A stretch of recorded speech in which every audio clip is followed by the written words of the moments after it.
अरे कपड़े तो खरीद लिए, अब वादे के मुताबिक हमें मेला चलना है ना? हाँ, और मेले में झूले पे भी झूलेंगे और गुड़िया के बाल भी खाएंगे। हाँ? अरे गुड़िया के बाल भी खा लेना और खिलौने भी ले लेना। हाँ।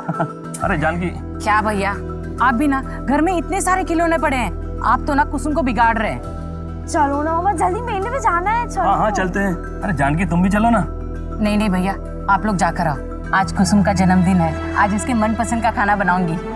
और गुलाब जामुन मत भूलना। जरूर बनाऊंगी, मामा को सताना नहीं, और जल्दी आना। ठीक है, चलो। ठीक है, चलो चलो। एक हंसते खेलते परिवार की एक हंसती खेलती लड़की, लेकिन किसे पता था कि हालात के भंवर में उसकी जिंदगी तबाह होकर रह जाएगी।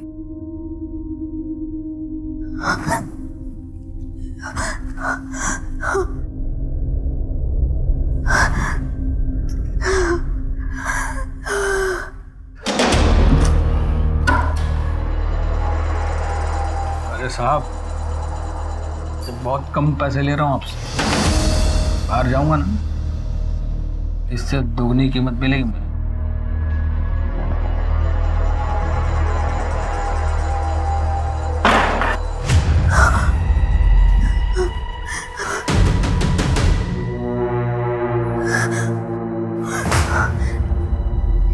अंकल, मुझे मेरी मम्मी के पास जाना है, वो मेरा इंतजार कर रही होगी। आज मेरा जन्मदिन है ना। तुझे मम्मी के पास जाना है ना? हाँ। तो सुन, मैं जो बोलूं अगर तू वैसे ही करेगी तो मैं खुद तुझे तेरी मम्मी के पास ले जाऊंगा। आप जो बोलोगे वो मैं करूंगी। क्या करना है मुझे?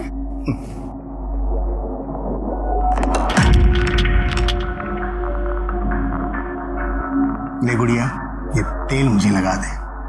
ले।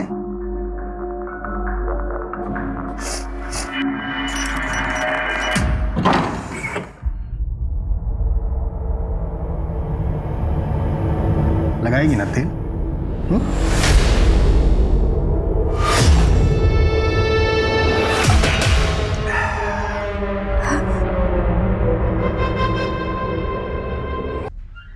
हाँ जी जी जी, 2 आइटम्स और ऐड करवाना है जी, मैं करवा देता हूँ। सलाम। वालेकुम अस्सलाम बेटा, तेरा ही इंतजार कर रहा था। ये ना बैंक से लेटर आया है, केवाईसी की कुछ प्रॉब्लम है, उन्होंने अकाउंट फ्रीज कर दिया है, उन्हें रिप्लाई ड्राफ्ट। अमित भाई, आज तक कभी ऐसा नहीं हुआ कि आपने अपने बेटी को याद किया हो और प्रवीण ना आई हो। कैसी हो बेटा? ठीक है चाचा। खुश रहो। अब्बू, आप मुझे अपने आधार कार्ड की कॉपी दे दीजिए। लाता। ये बेटा जेरोक्स। ठीक है अब्बू, चलती हूँ मैं, शाम को मिलती हूँ। अल्लाह हाफ़िज़। अल्लाह हाफ़िज़।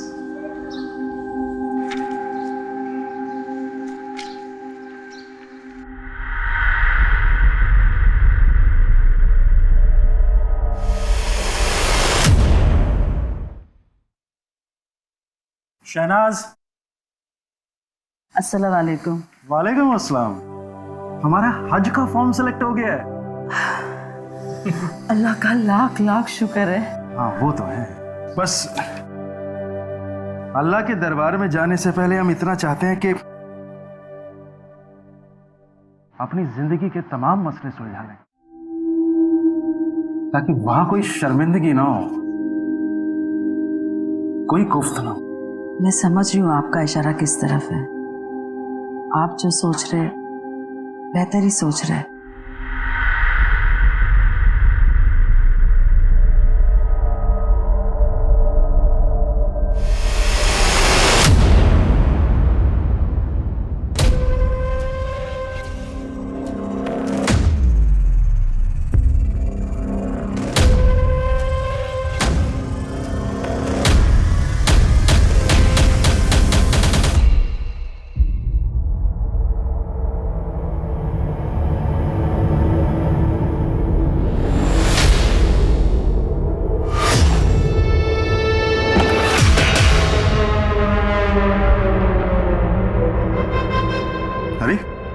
मोबाइल तो इधर पड़ा है और तू उधर बैठी है, जो देखने को बोला वो देखा ना है?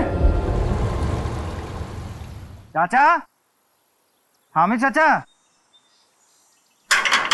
हामिद चाचा, चाचा कहाँ हो आप? सुबह सैर के लिए नहीं जाना क्या? चाचा,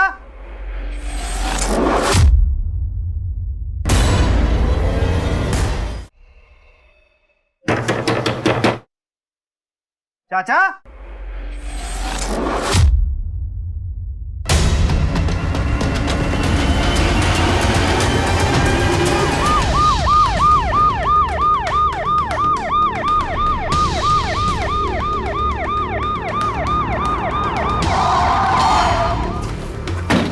चलिए हटी हटी हटी।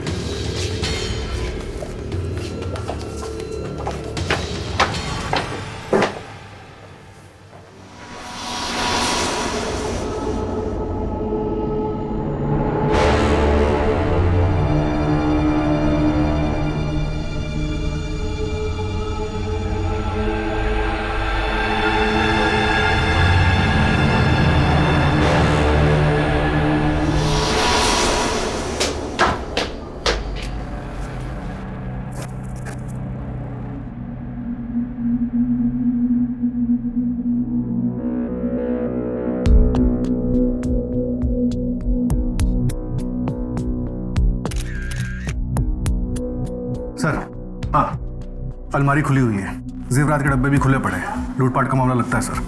हाँ लिख लीजिए, ये भी लिख लीजिए। आप जानते हैं इन्हें? सर ये हामिद भाई हैं, हामिद चौधरी, और ये उनकी बीवी शहनाज। पुराने वाले चौक पे इनका एक रेस्टोरेंट है। हम लोग सुबह आमतौर पे सैर करने जाते थे। आज जब सुबह में आया तो देखा इनको। सर इधर आइए।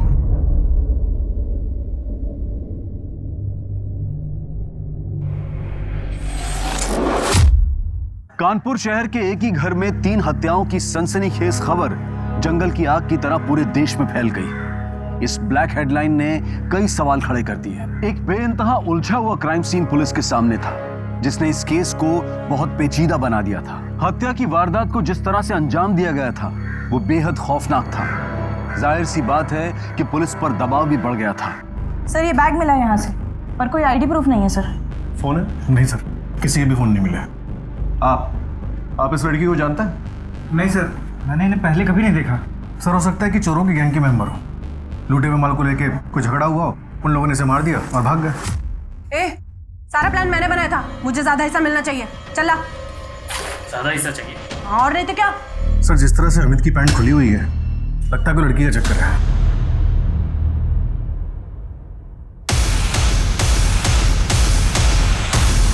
वरना एक अनजान लड़की की लाश घर में, वो भी बाथरूम के अंदर मिलना, बात को समझ में नहीं आती सर। नहीं, नॉट पॉसिबल। कोई भी शादीशुदा मर्द अपने घर में पत्नी होते हुए किसी दूसरी औरत को नहीं बुलाएगा। सर ये लड़की के कपड़ों को देखकर लगता है कि इसके साथ कुछ गलत हुआ है। सलवार का नाड़ा बिल्कुल ढीला है सर। इतना लूज अगर नाड़ा रहा तो सलवार रुकने से रही सर। बॉडी को पोस्टमार्टम के लिए भेजा और उस लड़की के फोटोग्राफ्स सब जगह सर्कुलेट कर।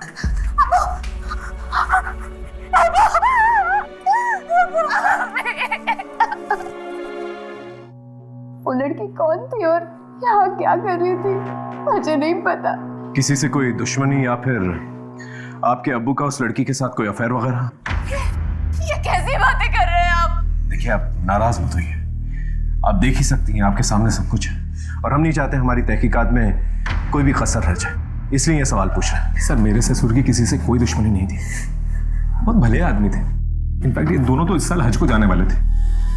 फॉर्म सेलेक्ट हो गया था। देखिए, घर में जबरन घुसने का कोई निशान तो है नहीं, और मेहमान नवाजी के लिए ये चाय, बिस्किट और मिठाई भी परोस सके। हाँ, लेकिन जिस तरह से पैसे और ज्वेलरी गायब है, उसे देखकर तो यही लगता है कि मर्डर चोरी के इरादे से किया गया है। इसलिए आपको किसी पे शक तो प्लीज जरा सोच के बताइए। ग्रामोफोन? जी? ग्रामोफोन नहीं है, यहाँ पे एक एंटी ग्रामोफोन भी था। अजीब बात है सर, पैसों और ज्वेलरी के साथ कोई ग्रामोफोन भी उठा के ले गया। बात को समझ में नहीं आई। एंटीक जो को भी इसे ले गया है उसे इसकी कीमत का अंदाजा होगा, इसे उठा कर ले गया। फिलहाल तो कुछ भी समझ में नहीं आ रहा, लेकिन समझ जाएंगे। सर, आप बेफिक्र रहिए, हम पूरी कोशिश करेंगे। जी, जय हिंद।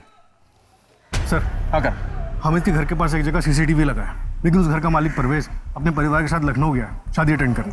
उसके वापस आने के बाद ही हमें सीसीटीवी फुटेज मिल पाएगा। उस लड़की के बारे में कुछ पता चला? सर उसकी फोटोग्राफ सभी पुलिस स्टेशन में सर्कुलेट करवा दी और खबरियों को भी काम पे लगा दिया है। सारे ज्वेलर्स, रेस्टोरेंटदारों और जितने भी पुराने सामान खरीदने और बेचने वाले उन सबको खबर कर दो। ओके? समझ में नहीं आ रहा इस लड़की का क्या कनेक्शन है इन लोगों के साथ। आखिर वो वहां पर कर क्या रही? उसे क्यों मारा? हो सकता है इस लड़की की वजह से ये पति पत्नी मर गए, या फिर पति पत्नी की वजह से ये लड़की। ये दोनों ही एंगल्स को हमें अच्छी तरह से टटोलना होगा। उम्र तो 18 है ना, झूठ तो नहीं बोल रहा? भाई ऐसा है, इन लड़कियों के कोई कागज वागज तो होते नहीं। अभी तू बनवा लियो, जो तेरी मर्जी आए उम्र लिखवा लियो। बैठ जा।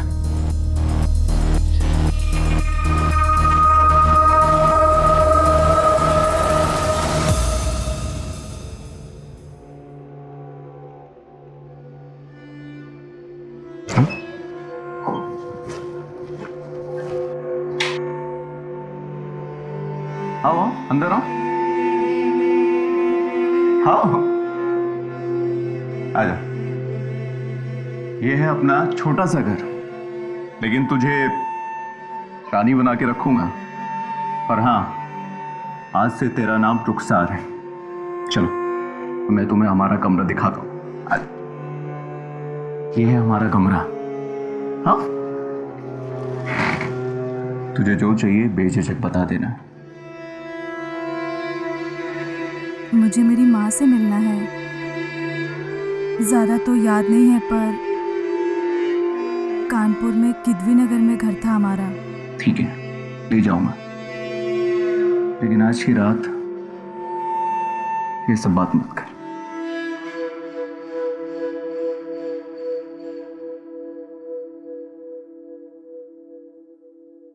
ये रही आपकी चाय।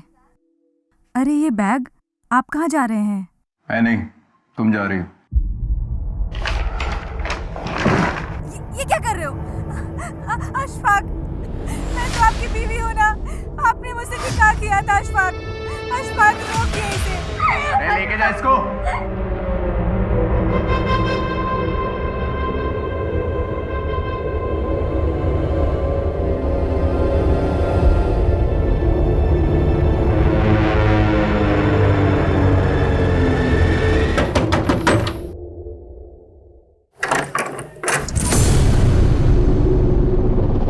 ये सब कहाँ से ले आया?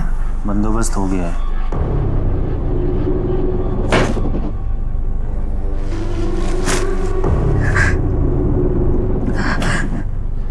ये तुमने ठीक नहीं किया। अब मुझे यहाँ नहीं रहना, मुझे जाने दो, छोड़ दो प्लीज। मैं तुम्हारे पैर पड़ती हूँ।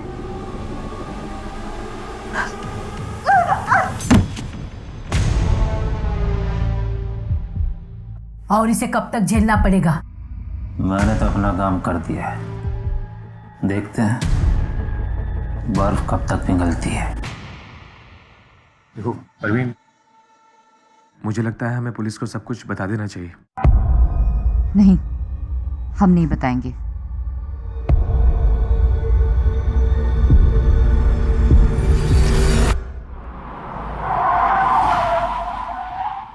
मजदूर का पसीना सूखने से पहले उसकी मजदूरी दे दिया करते थे। वो बहुत अच्छे इंसान थे, भूल नहीं पाएंगे हम। पूरे मार्केट में गम और गुस्से का माहौल है साहब। अब इनके जैसा नेक इंसान कहाँ मिलेगा? अब हमारे संगठन की मांग है सर कि जल्द से जल्द इनके कातिलों को ढूंढ निकालिए।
हाँ असलम चचा, कल से रेस्टोरेंट खोलते हैं, हम बैठेंगे रेस्टोरेंट में।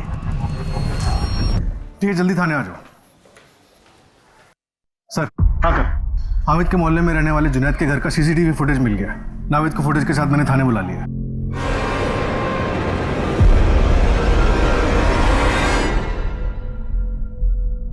इस लड़के को पहचानते हो?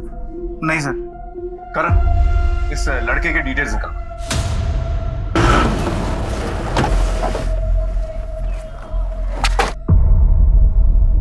अच्छे से चेक करो, शायद कोई सुराग मिल जाए।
इसे पहचानते हैं आप?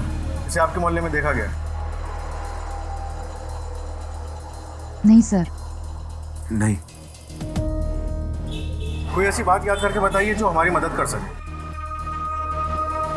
लगभग 1 साल पहले अब्बू को किसी ने गोली चलाई थी।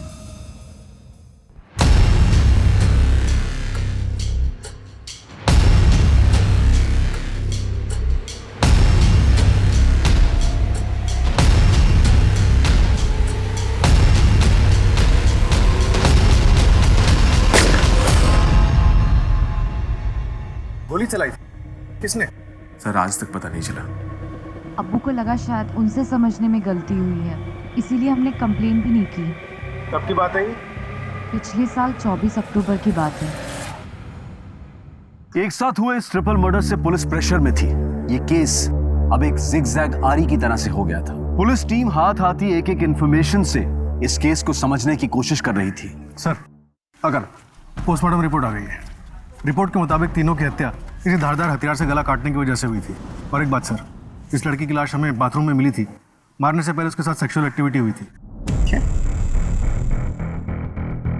डीएनए रिपोर्ट्स क्या कहती? तो डीएनए रिपोर्ट्स हामिद से तो मैच नहीं होती, कोई और ही था। साहब आपने जो फोटो भेजा था ना, उसका नाम आमिर है और बड़ी मस्जिद के पीछे अपनी अम्मी जोया के साथ रहता है। एक और बात साहब, हामिद चाचा की एक बेटी और है। 400 तो मरने की अहम का। 24 अक्टूबर को पिछले साल हामिद पे गोली चलाई गई थी मस्जिद के बाद। थोड़ा पता तो करना किसने गोली चलाई थी और किसके कहने में चलाई थी। हो जाएगा साहब। ये ले। नहीं साहब, अम्मी चाचा जैसे आदमी के लिए काम में पैसे लेके नहीं करूँगा। चलता हूँ साहब।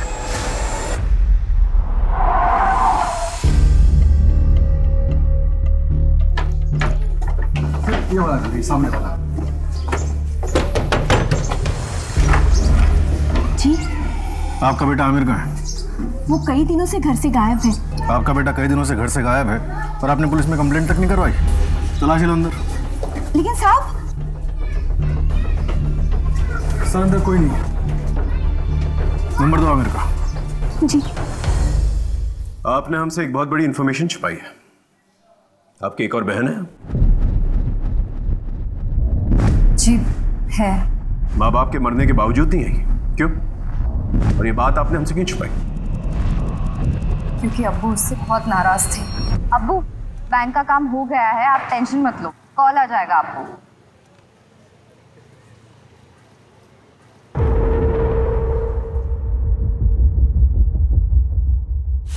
जितनी जल्दी हो सके इसकी शादी करवा दो।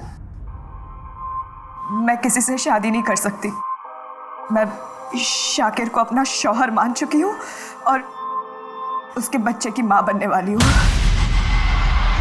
उस दिन अब्बू बहुत गुस्से में थे, लेकिन कुछ दिनों बाद उन्होंने साइमा को प्यार से भी समझाया था। बेटा, मैं दुश्मन नहीं हूं तेरा।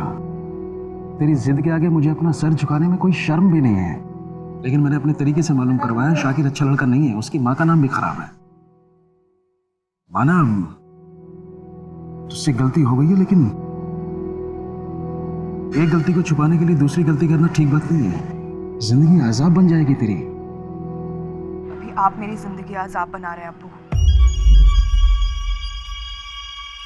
ठीक है, तुझे अपनी बर्बादी की कहानी खुद लिखने का शौक है तो लिख, लेकिन एक बात याद रखना, आज के बाद तेरे मेरे रिश्ते बिल्कुल खत्म। दाग थी वो हमारे खानदान के नाम पर। अम्मी और अब्बू उसे सबसे ज्यादा चाहते थे और उसी ने अम्मी अब्बू को सबसे ज्यादा तकलीफ दी। शाकिर करता क्या है? कुछ भी नहीं। अब्बू ने कहा था कि पैसों के लालच में आकर उसने साइमा के साथ निकाह किया था। कहाँ रहती है आपकी ये बहन साइमा? अब्बू की एक एक बात सच थी। मैं ही गलत थी। शाकिर ने मुझे कभी खुश नहीं रखा। क्यों? आपकी तो लव मैरिज हुई थी ना? लेकिन शाकिर ने मुझसे शादी अब्बू की जायदाद और उनके पैसों के लिए की थी। जब मैंने ही उनका घर छोड़ दिया तो धीरे धीरे वो मुझे सताने लग गया। मैं कहीं भाग ना जाऊं इसलिए मुझे बांध के रखता था। आपका बच्चा कहाँ है? मैंने अम्मी और अब्बू से झूठ बोला था कि मैं शाकिर के बच्चे की माँ बनने वाली हूँ।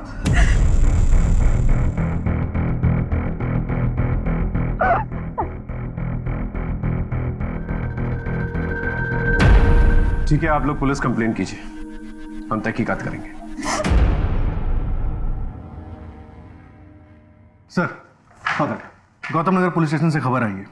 इस लड़की का नाम कुसुम है और सर 2 साल पहले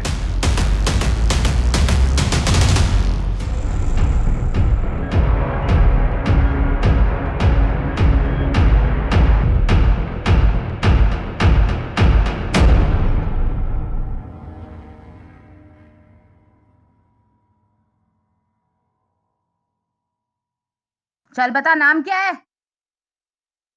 रुखसार जी कुसुम। उस रेड के बाद सभी लड़कियों को नई ज्योति नाम की किसी एनजीओ में भेज दिया गया था। कुसुम की निशानदेही पे पुलिस ने वो रेड डाली थी। हालांकि कुसुम को भी बहुत टाइम लगा उस ट्रॉमा से बाहर निकलने के लिए। बड़ी दर्दनाक कहानी है सर उसकी।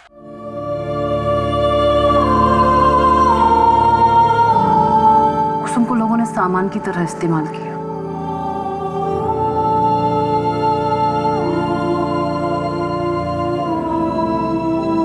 खरीदा, मन भरने तक इस्तेमाल किया, फिर आगे बेच दिया। जी कुसुम। कुसुम ने कभी अपने परिवार के बारे में कोई जिक्र किया? हाँ, उसने बताया था कि कानपुर में ही था उसका घर। हमने कोशिश की उसके परिवार वालों को ढूंढने की। तुमने जो घर के बारे में बताया था, वहां तो कई सालों से कोई और रहता है। कहाँ चले गए? किसी को नहीं पता। कुसुम हामिद को कैसे जानती थी? हामिद जी अक्सर हमारे यहाँ डोनेशन देने आते थे। कुसुम को मैंने ही उनसे मिलवाया था। अच्छा, तो ये है वो बच्ची? जी, ये है कुसुम जिसके बारे में मैंने आपको बताया। बस इसके माँ बाप को ढूंढ रहे हैं। उसके घर देर है, अंधेर नहीं है। मैं दुआ करूंगा कि तुम जल्द अपने माँ बाप से मिलो। अपनों से बिछड़ने का गम क्या होता है मैं समझ सकता हूँ। बेटा, इस दुनिया में अपने आप को अकेले बिल्कुल मत समझना। मुझे अपने पिता की तरह ही समझो। मेरे बहुत से लोग हैं इस कानपुर शहर में जानने वाले, मैं उन सबसे बात करूंगा। शायद वो लोग हमारी कुछ मदद कर सकें। कुसुम को उम्मीद भी नहीं थी सर, और हामिद जी ने उसके परिवार को ढूंढने के लिए एड़ी चोटी का जोर लगा दिया। और फिर एक दिन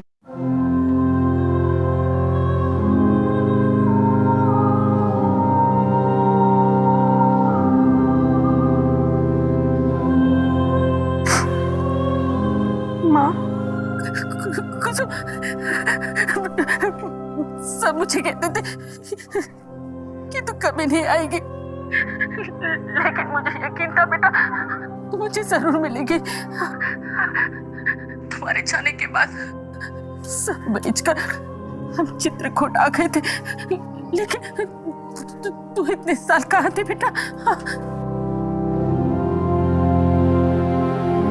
माँ, बहुत लंबी कहानी है, मैं आपको मिलकर बताती हूँ ना। हामिद चाचा की वजह से ये सब मुमकिन हो पाया है। माँ, बस 2 दिन में मैं आपके पास आ जाऊंगी।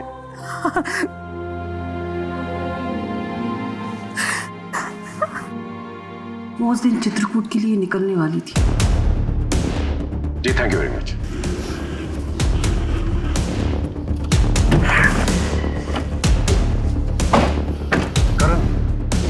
कहीं ऐसा तो नहीं कि कुसुम के इतिहास ने इन लोगों का इतिहास बना दिया? वो रेड मारने वाली पुलिस से पता करना इस रैकेट का सरगना कौन था। हो सकता है कि कुसुम को फॉलो करते करते ये लोग हमीद के घर पहुंच गए और इस लड़की के साथ साथ हमीद और शहनाज दोनों को मार दिया। Right sir. Hello sir, Aamir का पता चल गया।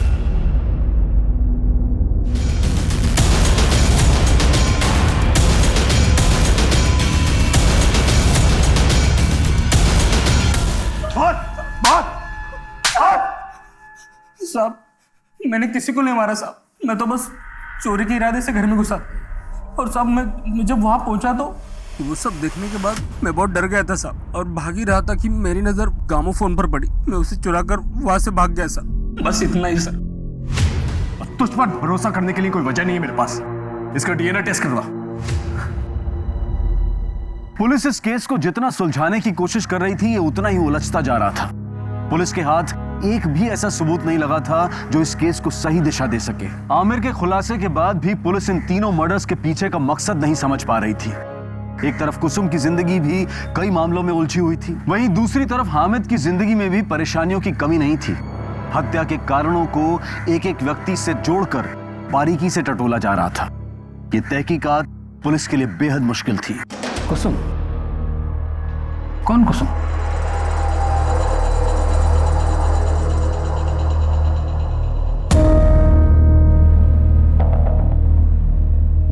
अरे ये तो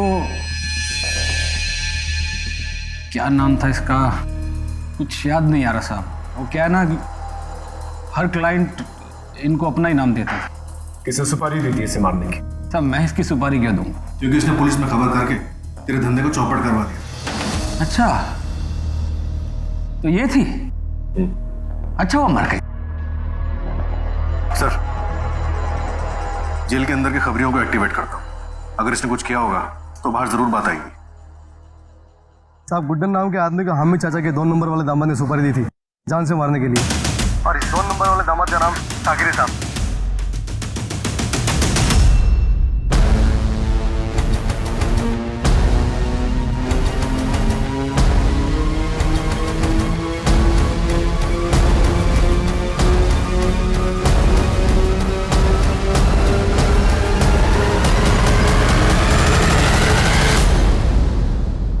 गुड्डन को तूने सुपारी दी थी ना हामिद को मरवाने के लिए, आया ना? हाँ सर।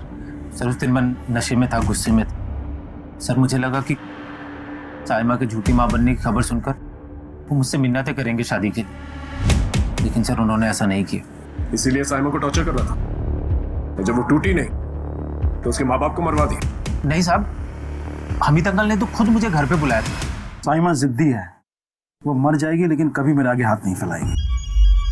मैं तुम्हें कारोबार के लिए पैसे दूंगा, लेकिन तुम्हें मुझसे एक वादा करना होगा कि तुम कभी भी साइमा को कोई भी दुख नहीं दोगे। अब्बू, इसे कुछ भी दे दीजिए, ये सुधरने नहीं वाला। और साइमा ने अपना रास्ता खुद चुना है, तो भुगतने दो ना उसे भी और इसे भी। सर इससे पहले वो कुछ दे पाते उन्हें किसी ने मार दिया। सर परवीन और उसका शौहर जितने शरीफ दिखते हैं उतने शरीफ है नहीं सर। सर, ये रही डीएनए रिपोर्ट।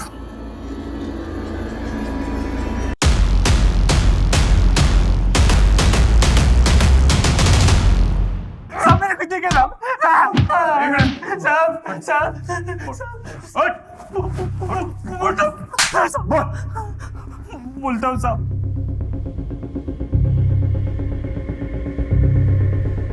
झूठ बोल रहा है ना? हाँ, मर्डर तूने किया ना? बोल। कसम से बोल रहा हूँ साहब, मैंने किसी का मर्डर नहीं किया। सर अगर ये आमिर सच बोल रहा है तो फिर ये मर्डर क्यों और किसने करवाया? ये हामिद का पूरा परिवार ना झूठ बोल रहा है। शाकिर ने तो एक बार जानलेवा हमला भी करवाया है। और सर जावेद हद से ज्यादा सीधा है। मनोज को किसी बात से कुछ लेना देना ही नहीं है। एक काम करते कर, दोबारा से क्राइम सीन पे चलते हैं, बारीकी से घर और मोहल्ले की जांच करते हैं। हम श्योर कुछ ना कुछ मिलेगा। ओके? कहते हैं कि हर क्राइम सीन अपनी कहानी खुद बयां करता है, लेकिन कई बार ऐसा होता है कि सच कुछ और होता है और पुलिस की आंखों को कुछ और ही दिखाया जाता है। जो बारीकियां, जो डिटेलिंग पहली बार में नजरअंदाज हो जाती है, उसके लिए पुलिस को क्राइम सीन पर कई बार जाना पड़ता है। पुलिस ने हार नहीं मानी और हर बार एक नए जोश के साथ अपनी तहकीकात जारी रखी। इस केस में भी ऐसा ही हुआ। उनकी यही सूझबूझ उनके काम आ गई।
करण, जरा यहाँ ना।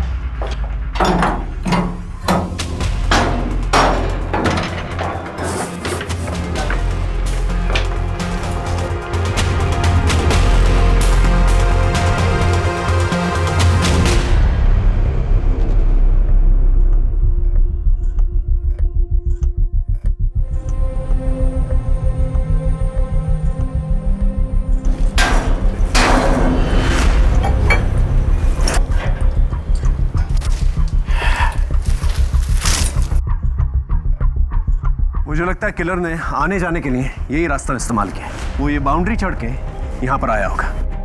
किचन का जो पिछला हिस्सा है उसमें पुराना ताला लगा हुआ है और यहाँ पर ये नया ताला।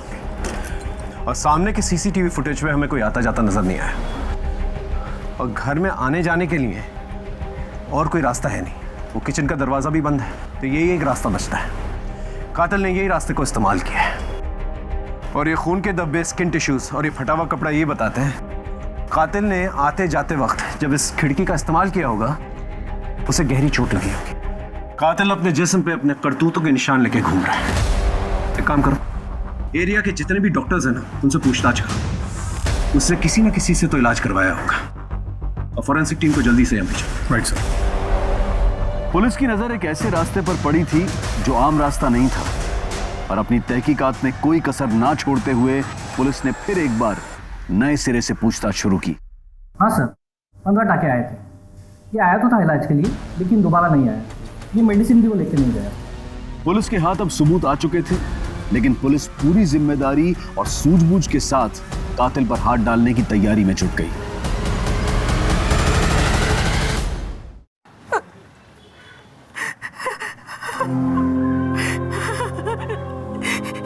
इससे पहले वो मेले में खो गई थी। मेले में खोई नहीं थी, बेच दी गई थी।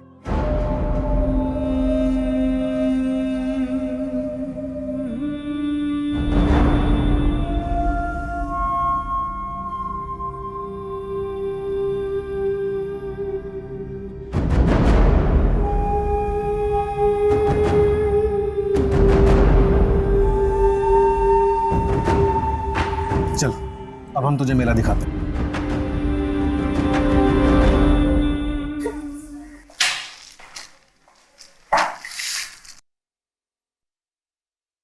दोबारा से पट्टी करवाने नहीं गए?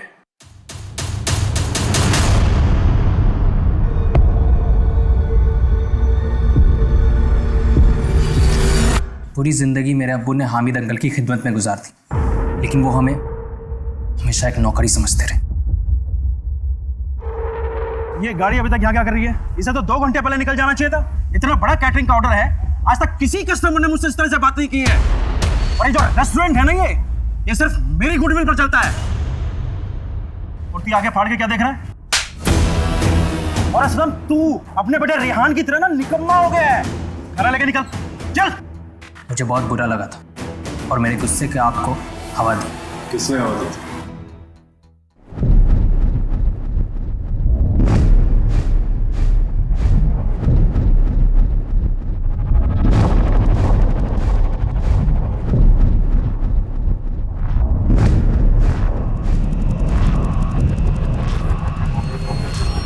हमारा धंधा पुराना है सर। हामिद भाई की पहले टेलर की दुकान थी। हमारे धंधे को देखते हुए उन्होंने रेस्टोरेंट खोला और उस रेस्टोरेंट का नाम शहनाज रखा। देखते ही देखते सारे कस्टमर उनके पास जाने लगे और एक दिन इसी सदमे से मेरे अब्बू की हार्ट अटैक से मौत हो गई। पूरे 2 साल लंबा इंतजार किया और उस रात रेहान की आंखों में हामिद के लिए नफरत दिखी। तब जाके मैंने अपना लंबा इंतजार खत्म किया। देख लिया तूने अपनी वफादारी का अंजाम, अब ले अपना इंतकाम। एक बार हामिद चाचा ने ग्रिल पे लगवाने के लिए मुझसे नया ताला मंगवाया था। जब उस रोज मैंने उसमें से एक चाबी अपने पास रख ली थी। ये ले। अरे चाची ये सब नहीं। अरे इतने सालों के बाद अपनी माँ के पास जा रही। रख ले बेटा, बड़ों की दुआएं साथ रहनी चाहिए। चाची मुझे लेट हो जाएगा, मैं निकलती हूँ। सिर्फ वॉशरूम करा, वो उस तरफ है वॉशरूम। फ्रेश होके आ जा, तब तक मैं नमाज पढ़ लेती हूँ। जी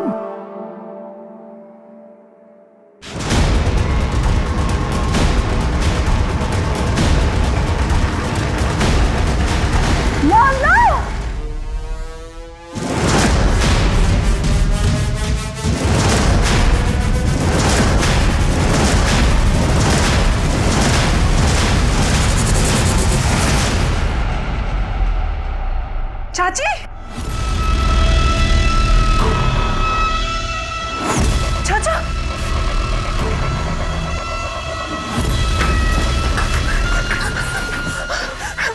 मुझे मत मारना। मैंने कुछ नहीं देखा, मैं किसी को कुछ भी नहीं बताऊंगी। मेरी माँ मेरा इंतजार कर रही होगी। तुम दोनों ने अपना बदला तो ले लिया, लेकिन इस बदले की आग में 3 बेकसूर लोगों की जान चली गई। अब ना तुम्हारी पढ़ाई कभी पूरी होगी और तुम्हारा रेस्टोरेंट का बिजनेस हमेशा हमेशा के लिए ठप हो जाएगा। माता पिता हमेशा बच्चों का भला ही चाहते हैं, लेकिन कभी कभी बच्चों द्वारा लिए गए अपने इंडिपेंडेंट फैसलों से वो नाखुश हो जाते हैं। और यही वो वक्त होता है जब परिवार में दूरियां और नफरत बढ़ने की गुंजाइश बन जाती है। हामिद ने साइमा के लिए बहुत कुछ सोच रखा था, लेकिन उसने अचानक शादी कर ली और बाप और बेटी के रिश्ते में दरार पड़ गई। रेहान ने मोइन के बहकावे में आकर हामिद की जान ले ली। हामिद मोइन की रंजिश का शिकार बन गया। अब मैं अनूप सोनी आपसे विदा लेता हूं।